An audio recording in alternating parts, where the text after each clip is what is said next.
बास जगह तो इतने खतरनाक है फोटे, मेरा पीर जन्नत में ले जाएगा।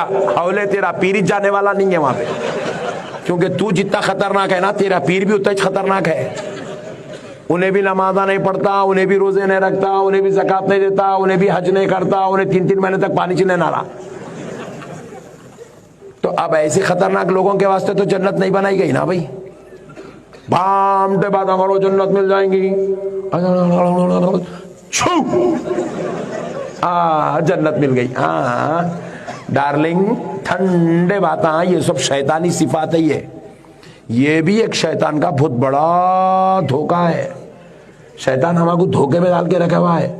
अल्लाह के वास्ते मेरे भाइयों, ये भामटे बातें हैं सब, मैं बख्शा लेता हूँ, तू बख्शा लेता हूँ, उन्हें बख्शा लेता, इन्हें बख्शा लेता, हमारे पीर देख लेते, हमारे दादा देख लेते, फुप्पा देख लेते, सब भामटे बातें हैं। ये शैतान की वरगलाहट है। अल्लाह के वास्ते ये कठोर जहनियत को निकालिए, निकाल के जो है आप आशिक बनिए, आप अकीदतमंद बनिए, अल्लाह की इबादत करिए, कसरत से इबादत करिए।